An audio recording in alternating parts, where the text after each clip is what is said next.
ಶಾಸನ ಸಭೆಯೊಳಗೆ ಅಭಿವೃದ್ಧಿ ಕೆಲಸಗಳ ಬಗ್ಗೆ ಚರ್ಚೆ ಆಗಬೇಕು. ಶಾಸನ ಸಭೆಯೊಳಗಡೆ ಶಾಸನಗಳ ಬಗ್ಗೆ ಚರ್ಚೆ ಆಗಬೇಕು, ಮಸೂದೆಗಳ ಬಗ್ಗೆ ಚರ್ಚೆ ಆಗಬೇಕು.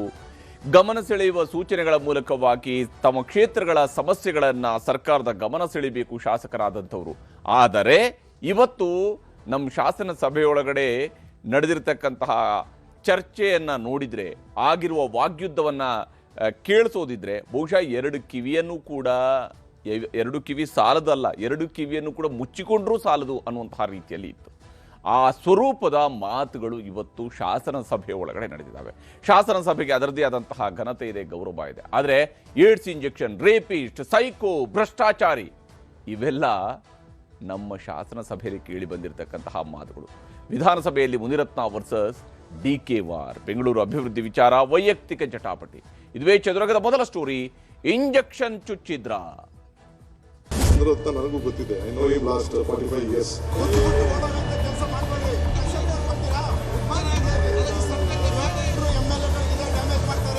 ಅಶೋಕ್ ಅಣ್ಣಂಗೆ ಎಷ್ಟು ಚೆಕ್ ಹೋದ್ರು ಮಾಡಲ್ಲ. ನಾನು ಹೆಚ್ಚಿಗೆ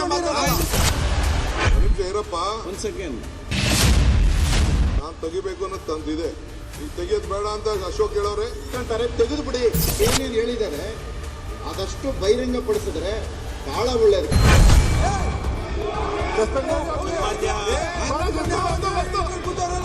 ಅವರಿಬ್ಬರಿಗೆ ಒಂದು ಅಧಿವೇಶನ ಮಾಡಿಬಿಟ್ಟು ಅವರಿಬ್ಬರಲ್ಲಿ ಏನ್ ಬೇಕಾದ್ರೂ ಮಾಡ್ತಾರೆ.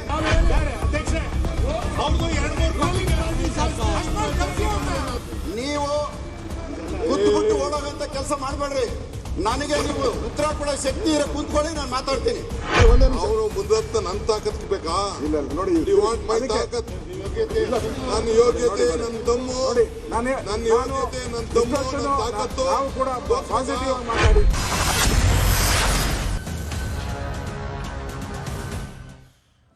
ನಮ್ಮ ಶಾಸನ ಸಭೆಯೊಳಗಡೆ ನಡೆಯುವಂತಹ ಮಾತುಗಳು ಯಾವ ಸ್ವರೂಪದಲ್ಲಿರುತ್ತೆ. ಇಲ್ಲಿ ಕೋಪ ತಾಪಗಳು ಇದ್ದೇ ಇರ್ತವೆ, ವಾಗ್ಯುದ್ಧಗಳು ನಡೀತವೆ. ಆದರೆ ಸಾಮಾನ್ಯವಾಗಿ ಇಂತಹ ವಾಗ್ಯುದ್ಧಗಳಿಗೆ ಕಾರಣ ಆಗುವಂಥದ್ದು ಜನಪರವಾಗಿರ್ತಕ್ಕಂತಹ ವಿಚಾರಗಳಿಗೆ ಸಂಬಂಧಪಟ್ಟಂತೆ.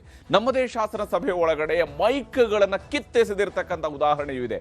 ಅದು ಜನಪರ ಚರ್ಚೆಯ ಸಂದರ್ಭದಲ್ಲಿ ಆಗಿದ್ದಂತಹ ಇತಿಹಾಸದಲ್ಲಿ ನಾವು ನೋಡ್ತೀವಿ. ಹಾಗೆಯೇ ವೈಯಕ್ತಿಕ ಕಾರಣಕ್ಕಾಗಿ ಯಾವ ಸ್ವರೂಪದಲ್ಲಿ ಚರ್ಚೆಗಳು ನಡೀತವೆ ಅನ್ನೋದಕ್ಕೆ ಇದು ತಾಜಾ ಉದಾಹರಣೆ ನಮ್ಮ ಮುಂದೆ ಇರುವಂಥದ್ದು. ಏಡ್ಸ್ ಇಂಜೆಕ್ಷನ್, ರೇಪಿಸ್ಟ್, ಸೈಕೋ, ಭ್ರಷ್ಟಾಚಾರಿ ಇವೆಲ್ಲವೂ ಶಾಸನ ಸಭೆಯೊಳಗಡೆ ಬಂದಿರತಕ್ಕಂತಹ ಮಾತುಗಳು. ನೋಡಿ, ಇಂತಹ ಪದಗಳ ಬಳಕೆಯನ್ನ ನಮ್ಮ ಶಾಸನ ಸಭೆಯೊಳಗಡೆ ಬಳಕೆ ಮಾಡ್ತಕ್ಕಂತಹ ಪದಗಳು ಅದು ಶಾಸನಬದ್ಧವಾಗಿರಬೇಕು, ಸಂವಿಧಾನಬದ್ಧವಾಗಿರಬೇಕು. ಅಲ್ಲಿ ಇಂತಹ ಪದಗಳ ಬಳಕೆಗೆ ಅವಕಾಶ ಇದೆ, ಇಂಥದಕ್ಕೆ ಅವಕಾಶ ಇಲ್ಲ ಅನ್ನುವಂಥ ನಿಯಮಗಳಿದ್ದಾವೆ. ಆದರೆ ಶಾಸನ ಸಭೆಯೊಳಗಡೆ ಬಳಸಿರ್ತಕ್ಕಂತಹ ಪದಗಳನ್ನು ನೋಡಿ, ಇದನ್ನು ಕಡತದಿಂದ ತೆಗೆದು ಹಾಕಿದ್ರೆ ಏನು ಪ್ರಯೋಜನ ಅನ್ನುವಂತಹ ಮಾತುಗಳನ್ನ ಅಲ್ಲಿ ಸಚಿವರೇ ಕೇಳುವಂತಹ ಪರಿಸ್ಥಿತಿ ನಿರ್ಮಾಣ ಆಗಿದೆ ಅಂತೇಳಿ. ಆದರೆ ಯಾವ ಸ್ವರೂಪದ ಮಾತುಗಳು ಬಂದಿದ್ದಾವೆ. ವಿಧಾನಸಭೆಯಲ್ಲಿ ಮುನಿರತ್ನ ವರ್ಸಸ್ ಡಿಕೆ ವಾರ್ ನಡೆದಿದೆ. ಬೆಂಗಳೂರು ಅಭಿವೃದ್ಧಿಯ ವಿಚಾರದ ಬಗ್ಗೆ ಚರ್ಚೆ ನಡೆಯುವ ಸಂದರ್ಭದಲ್ಲಿ ವೈಯಕ್ತಿಕ ಜಟಾಪಟಿ ನಡೆದಿರುವಂಥದ್ದು. ಈ ವೈಯಕ್ತಿಕ ಜಟಾಪಟಿಯ ಸಂದರ್ಭದಲ್ಲಿ ಒಂದು ಕೆಣಕುವ ಪ್ರಯತ್ನವನ್ನು ಶಿವಕುಮಾರ್ ಮಾಡಿದ್ರು, ಅದಕ್ಕೆ ಉತ್ತರ ಕೊಡುವಂತಹ ಕೆಲಸವನ್ನು ಮುನಿರತ್ನ ಮಾಡಿದ್ರು. ಹೆದರಿ ಓಡುವವರು ನಾವಲ್ಲ, ಇದು ಎರಡೂ ಕಡೆಯಿಂದ ಬರ್ತಾ ಇರುವಂತಹ ಮಾತುಗಳು. ಆದರೆ ಇವರು ಹೆದರಿ ಓಡ್ತಾರೋ ಬಿಡ್ತಾರೋ ಬೇರೆ ಮಾತು. ಆದರೆ ಶಾಸನ ಸಭೆಯ ಒಳಗಡೆ, ಕರ್ನಾಟಕದ ವಿಧಾನಸಭೆಯ ಒಳಗಡೆ ಅದಕ್ಕಿರ್ತಕ್ಕಂಥ ಘನತೆ ಏನು, ಅದನ್ನು ಮಾತಿನ ಮಂಟಪ ಅಂತ ಕರಿತೀವಿ. ಆದರೆ ಅದರಲ್ಲಿ ಈ ರೀತಿಯಾದಂತಹ ಕೆಸರೆರಿಚಾಟವನ್ನು ಮಾಡ್ತಾ ಇದ್ರೆ ಅದರ ಘನತೆ, ಗೌರವಕ್ಕೆ ಯಾರು ಹಾಗಾದರೆ ಮಸಿ ಬಳಿಯುವಂತಹ ಕೆಲಸವನ್ನು ಮಾಡ್ತಿದ್ದಾರೆ ಅನ್ನುವಂಥ ಪ್ರಶ್ನೆಯೂ ಕೂಡ ಬರುತ್ತೆ. ಇಲ್ಲಿ ಶಿವಕುಮಾರ್ ಹಾಗೂ ಮುನಿರತ್ನ ಅವರ ನಡುವಿನ ಮಾತುಕತೆಗಳನ್ನು ನಾವು ಗಮನಿಸಬೇಕು. ರಾಜರಾಜೇಶ್ವರಿ ನಗರದ ಜಿದ್ದು ವಿಧಾನಸೌಧದಲ್ಲಿ, ವಿಧಾನಸಭೆಯಲ್ಲಿ ಅದು ವಾಗ್ಯುದ್ಧವಾಗಿ ಪರಿಣಮಿಸಿದೆ. ಎಲ್ಲರಿಗೂ ಕೂಡ ಗೊತ್ತಿದೆ ರಾಜಕೀಯವಾಗಿ ಇವರು ಎಷ್ಟು ಹತ್ತಿರ ಇದ್ರು ಮತ್ತು ಈಗ ಎಷ್ಟು ದೂರ ಇದ್ದಾರೆ ಅನ್ನೋದರ ಬಗ್ಗೆ ಇಡೀ ರಾಜ್ಯಕ್ಕೆ ಗೊತ್ತಿರುವಂತಹ ಸಂಗತಿ. ಬೆಂಗಳೂರು ಅಭಿವೃದ್ಧಿ ಬಗ್ಗೆ ಚರ್ಚೆಯ ವೇಳೆ ನಾಯಕರ ನಡುವೆ ಜಿದ್ದಾಜಿದ್ದಿ ನಡೆದಿದೆ. ಅದರಲ್ಲೂ ಆಡಿರುವಂತಹ ಪದಗಳು, ಹೇಳಿರುವಂತಹ ಭಾಷೆ, ಸಚಿವ ಮತ್ತು ಶಾಸಕರ ನಡುವೆ ವೈಯಕ್ತಿಕ ನಿಂದನೆ, ಬೈಗುಳ, ಪಂಥಾಹ್ವಾನ ಇವೆಲ್ಲವೂ ಕೂಡ ನಡೆದು ಹೋಗಿದೆ. ನನ್ನ ಮೇಲೆ ಸುಳ್ಳು ಕೇಸ್ಗಳನ್ನು ಹಾಕಿದ್ದೀರಿ, ಸುಳ್ಳು FIRಗಳನ್ನು ಹಾಕಿದ್ದೀರಿ ಅನ್ನುವಂಥದ್ದನ್ನು ಮುನಿರತ್ನ ಅವರು ಸದನದ ಒಳಗಡೆ ಹೇಳಿಕೊಂಡಿದ್ದಾರೆ. ಆದರೆ ಮುನಿರತ್ನ ಕೇಸ್ಗಳ ಬಗ್ಗೆ ಮಾತಾಡೋದು ಬೇಕಾದಷ್ಟಿದೆ ಅಂತೇಳಿ ಶಿವಕುಮಾರ್ ಅವರು ತಿರುಗೇಟು ಕೊಡುವಂತಹ ಕೆಲಸವನ್ನು ಮಾಡಿದರು. ಆರ್ ಅಶೋಕ್ಗೆ ಏಡ್ಸ್ ಇಂಜೆಕ್ಷನ್ ಚುಚ್ಚಿಸುವ ಕೆಲಸ ಮಾಡಿದ್ರು ಅಂತ ಹೇಳಿ FIR ಆಗಿದೆ ಅಂತ ಶಿವಕುಮಾರ್ ಅವರು ಪ್ರಸ್ತಾಪ ಮಾಡಿದ್ದಾರೆ. ಈ ಮಾತು ಬರ್ತಾ ಇದ್ದಂತೆ ಆರ್ ಅಶೋಕ್ ಅವರು ಕೂಡ ಎದ್ದು ನಿಂತು ಆಕ್ಷೇಪ ವ್ಯಕ್ತಪಡಿಸಿದ್ರು. ಅಶ್ವಥ್ ನಾರಾಯಣ ಅವರು ಕೂಡ ಆಕ್ಷೇಪವನ್ನು ವ್ಯಕ್ತಪಡಿಸಿದರು. ಈ ರೀತಿಯಾದಂತಹ ಮಾತುಗಳನ್ನು ನೀವು ಸದನದಲ್ಲಿ ಹೇಳುವಂತ ಸರಿಯಲ್ಲ ಅಂತ. ಆರೋಪಗಳ ಬಗ್ಗೆ ಚರ್ಚೆಗೆ ಶಾಸಕ ಮುನಿರತ್ನ ಅವರು ಪಟ್ಟು ಹೇಳಿದರು. ಭಾರಿ ಪ್ರಮಾಣದಲ್ಲಿ ಗದ್ದಲ ನಡೆದಿದೆ.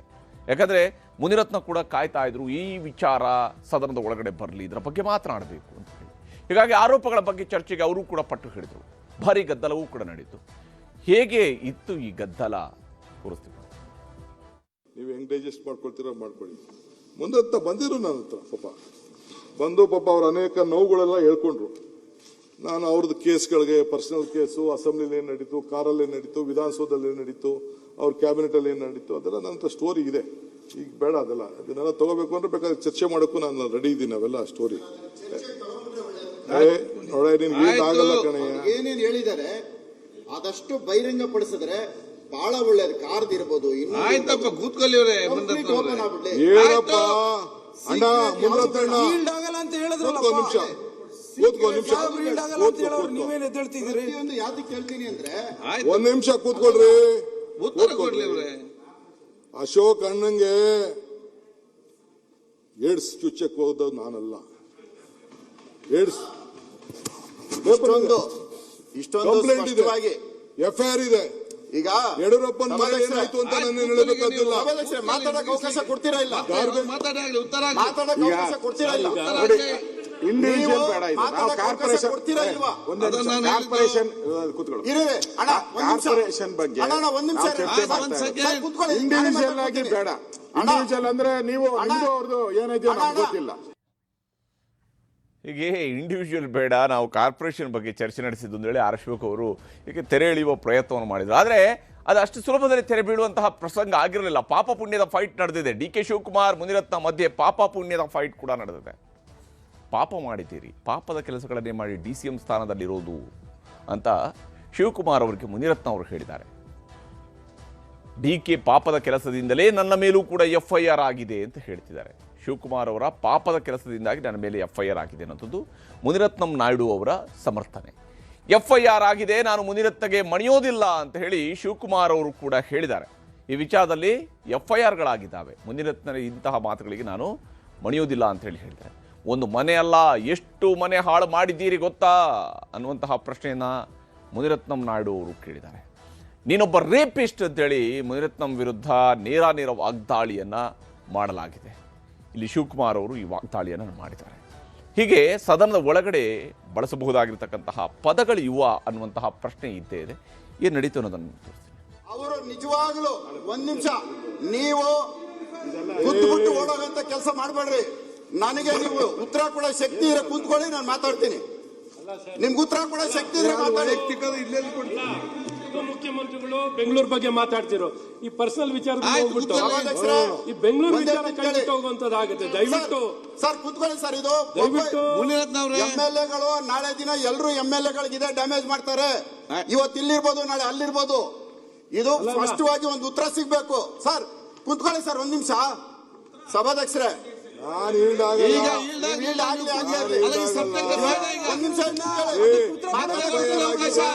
ಮತ್ತೆ ಕೊಡ್ತೀನಿ ನಿಮ್ಗೆ. ಇನ್ನೊಬ್ಬರ ಮೇಲೆ ನಾನೇ ಮಾಡ್ಕೊಳ್ತೀರಾ?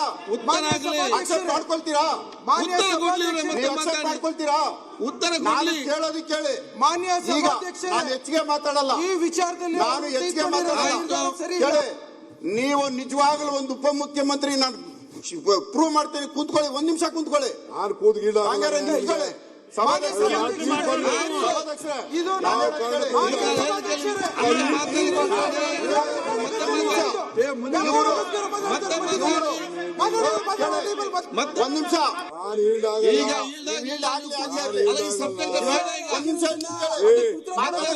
ನಿಮಿಷ. ಮತ್ತೆ ಕೊಡ್ತೀನಿ ನಿಮ್ಗೆ. ಇನ್ನೊಬ್ಬರ ಮೇಲೆ ನಾನೇ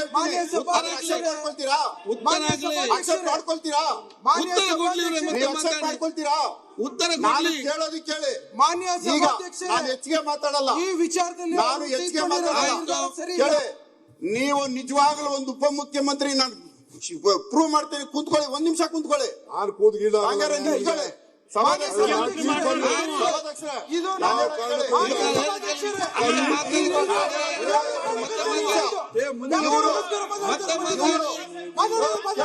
ಒಂದ್ ನಿಮಿಷ ಇವರು ಮಾಡಿರುವಂತ ಪಾಪ ಕೆಲಸ ಇದು.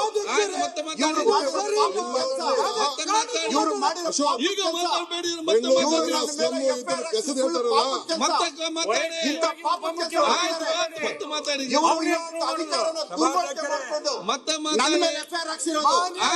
ನನ್ನ ಮೇಲೆ ಜೈಲಿಗೆ ಕಳ್ಸಿದ್ದು ಇವ್ರ ಪಾಪದ ಕೆಲಸ. ಮತ್ತೆ ನೀವು ಇವ್ರಿಗೆ ಮಕ್ಕಳಿದ್ದಾರೆ.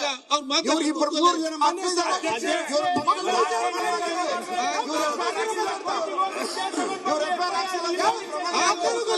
ಇಂಥ ಪಾಪದ ಕೆಲಸ ಮಾಡಿ ಇಲ್ಲಿ ಬಂದು ಕೂತಿರೋದು. ಒಳ್ಳೆ ಕೆಲಸ ಬಂದು ಕೂತ್ಕೊಳ್ಳಿ. ಇಂಥ ಪಾಪದ ಕೆಲಸ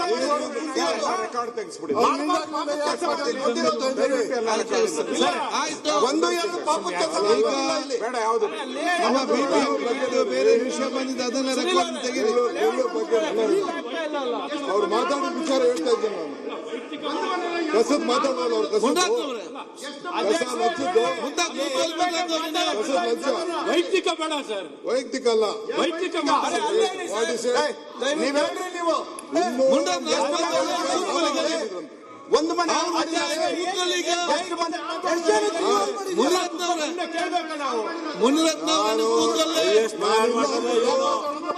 ನಾನಿಲ್ಲ ಅಂದ್ಬಿಟ್ಟು ಸೀಟು ನಾನು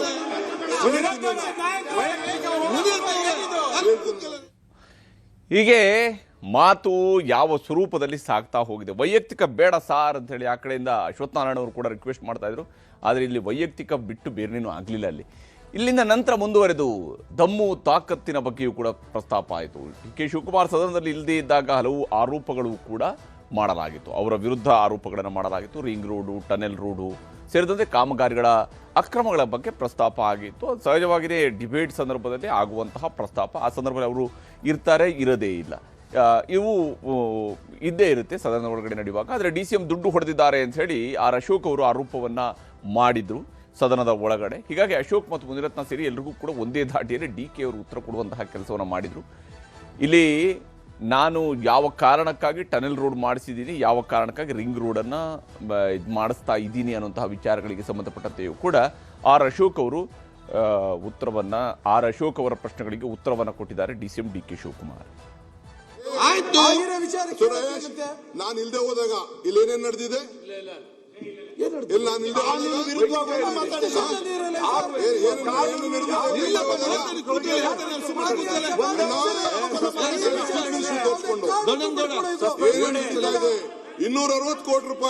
$260 ಕೋಟಿ ಒಂದ್ ಎಕರೆಗೆ ವೈಯಕ್ತಿಕವಾಗಿ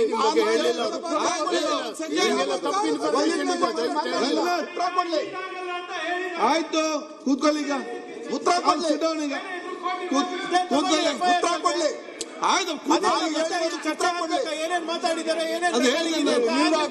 ಹೇಳಿದ್ದೇನೆ. ಈಗ ಮೊನ್ನೆ ಇಡೀ ಚರ್ಚೆ ಎಲ್ಲ ಉತ್ತರ ಕೊಟ್ಟಿದ್ದೀನಿ. ಒಂದ್ ಸೆಕೆಂಡ್ ನಾನು ಹೇಳಿದ ನಾನು ಮುನಿರತ್ನವರ ಒಂದ್ ಸೆಕೆಂಡ್ ಇಲ್ಲಿ ಕೇಳಿ ನೀವು ಒಂದ್ ಎಕರೆ ಒಂದು ಸೆಕೆಂಡ್ ಇಲ್ಲಿ ಕೇಳಿ ನಾನು ಹೇಳಿದ ಕೇಳಿ. ಒಂದ್ ಸೆಕೆಂಡ್ ಕೇಳಿ. ಒಂದ್ ಸೆಕೆಂಡ್ ಆಯ್ತು, ಒಂದ್ ಸೆಕೆಂಡ್ ಇಲ್ಲಿ ಕೇಳಿ. ಒಂದ್ ಸೆಕೆಂಡ್ ಇಲ್ಲಿ ಕೇಳಿ. ಅದನ್ನ ಇಲ್ಲಿ ಕೇಳಿ, ಅದನ್ನು ಕೇಳಿ, ನಾನು ಹೇಳ್ದು ಕೇಳಿ ಫಸ್ಟಿಗೆ. ದಯವಿಟ್ಟು ನಾನು ವಿನಂತಿ ಮಾಡ್ತೀನಿ.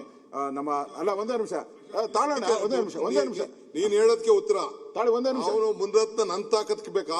ಇಲ್ಲ ನೋಡಿ, ಮೈ ತಾಕತ್, ನನ್ನ ಯೋಗ್ಯತೆ, ನನ್ನ ದಮ್ಮು, ನೋಡಿ ನನ್ನ ಯೋಗ್ಯತೆ, ನನ್ನ ದಮ್ಮು, ನನ್ನ ತಾಕತ್ತು ನಾವು ಕೂಡ ಪಾಸಿಟಿವ್ ಆಗಿ ಮಾತಾಡಿದ್ದೀನಿ. ದಯವಿಟ್ಟು ಬಿಟ್ಬಿಡಿ. ಹೀಗೆ ಇಲ್ಲಿ ದಯವಿಟ್ಟು ಬಿಟ್ಬಿಡಿ, ಇದನ್ನೆಲ್ಲ ಬಿಟ್ಬಿಡಿ ಅಂತ ಹೇಳ್ತಾ ಇದ್ದಾರೆ. ಆದರೆ ನನ್ನ ವೈಯಕ್ತಿಕ ಜಿದ್ದಾಜಿದ್ದಿ ಇದ್ದಾಗ ಸದನದ ಒಳಗಡೆ ಏನೇನು ನಡೆಯುತ್ತೆ ಅನ್ನೋದಕ್ಕೆ ಇದೊಂದು ಉದಾಹರಣೆ. DK ಶಿವಕುಮಾರ್ ಹಾಗೂ ಮುನಿರತ್ನ ವಾರ್ನಿಂದಾಗಿ ಸದನದಲ್ಲಿ ಗದ್ದಲವೂ ಕೂಡ ಏರ್ಪಡ್ತು. ವಿಶೇಷವಾಗಿ ಆಡಳಿತ ಪಕ್ಷದವರೇ ಸದನದ ಬಾವಿಗೆ ಇಳಿದ್ರು. ಶಾಸಕ ಮುನಿರತ್ನ ಅವ್ರನ್ನ ಸಸ್ಪೆಂಡ್ ಮಾಡಬೇಕು ಅಂತೇಳಿ ಒತ್ತಾಯವನ್ನು ಮಾಡಿದರು. ಶಾಸಕ ಮುನಿರತ್ನ ಅವ್ರನ್ನ ಸಸ್ಪೆಂಡ್ ಮಾಡಿ ಹೊರಗಡೆ ಹಾಕಬೇಕು ಅಂತೇಳಿ ಸ್ಪೀಕರ್ಗೆ ಮನವಿ ಮಾಡಿ ಬಾವಿಗಿಳಿದಿದ್ರು ಆಡಳಿತ ಪಕ್ಷದ ಶಾಸಕರು. ಸದನದ ಒಳಗಡೆ ರೇಪಿಸ್ಟ್, ಇಂಜೆಕ್ಷನ್ ಪದ ಬಳಕೆಗೆ ಆಡಳಿತ ಪಕ್ಷದ ಸದಸ್ಯರಿಂದ ಆಕ್ಷೇಪವೂ ಕೂಡ ವ್ಯಕ್ತವಾಗಿದೆ. ಮಾತಾಡಿದ್ದೆಲ್ಲ ಆಯಿತು, ಮರ್ಯಾದೆ ಕೂಡ ಹೋಯಿತು ಅಂತೇಳಿ ಪ್ರಿಯಾಂಕ್ ಖರ್ಗೆ ಅವರು ಈ ಸಂದರ್ಭದಲ್ಲಿ ಬೇಸರ ವ್ಯಕ್ತಪಡಿಸಿದರು. ಸದನದಲ್ಲಿ ಯಾವ್ಯಾವ ರೀತಿಯಲ್ಲಿ ಮಾತನಾಡಬೇಕು, ಮಾತನಾಡಿ ಆಗಿದೆ, ಎಲ್ಲ ಆದಮೇಲೆ ಕಡತದಿಂದ ತೆಗೆದರೆ ಏನು ಪ್ರಯೋಜನ? ಯಾಕಂದರೆ ಕೇಳೋದನ್ನೆಲ್ಲ ಹೇಳಿ ಆಗಿರುತ್ತೆ, ಅದಾದಮೇಲೆ ಕಡತದಿಂದ ತೆಗೆಯೋದಂತೆ ಏನು ಪ್ರಯೋಜನ ಅನ್ನುವಂತಹ ಸಿಟ್ಟನ್ನು ಕೂಡ ಹೊರ ಹಾಕಿದರು. ಸದನದಲ್ಲಿ ಹೇಗೆ ನಡೀತು ಈ ಮಾತುಕತೆಗಳು ಅನ್ನೋದನ್ನು ತೋರಿಸಿ. ನನ್ಗೆ ಗೊತ್ತಿದೆ ಅಂತೇಳಿ ಒಂದ್ ಸೆಕೆಂಡ್ ನೋಡಿ ಸರ್, ನಿಮ್ಮ ಪೀಠಿಯಲ್ಲಿ ಈ ದುರ್ವಾಸನೆಗೆ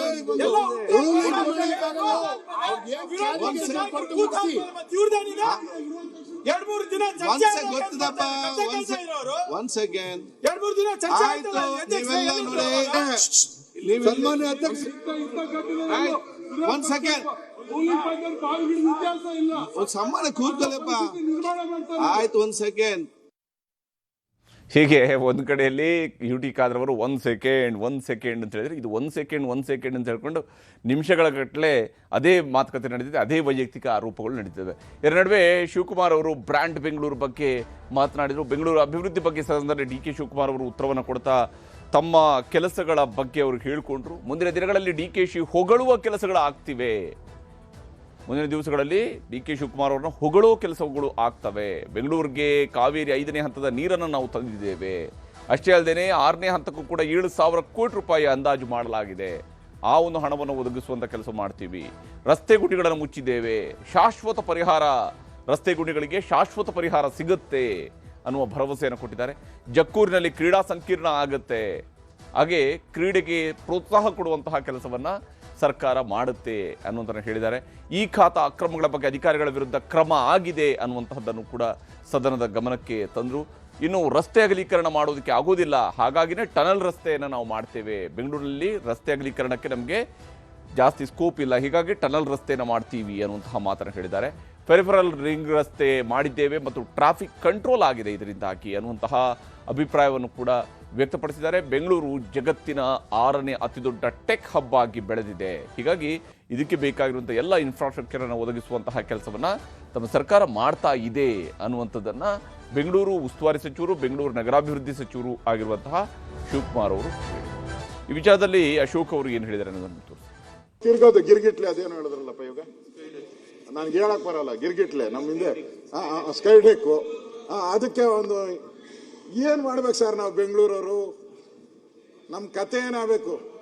ಚಕ್ರದಲ್ಲಿ ಹಾಕಿ ಸುತ್ತಾಕ್ಸ್ಬಿಡ್ತಾರೆ ಈ ಡಿ ಕೆ ಶಿವಕುಮಾರ್ ನಮ್ಮನ್ನೆಲ್ಲ ಹಾಕಿ ಗಿರ್ಗಿಟ್ಲೆ ತಿರುಗಿಸಿ ತಲೆ ತಿರುಗಿ ಬಿದ್ದೋಗ್ಬಿಡ್ತೀವಿ ನಾವೆಲ್ಲ. ದಯವಿಟ್ಟು ಈ ಬಾಂಡನ್ನ ವಾಪಸ್ ತಗೊಳ್ಳಿ, 48,000 ಕೋಟಿ ಪ್ಲೀಸ್.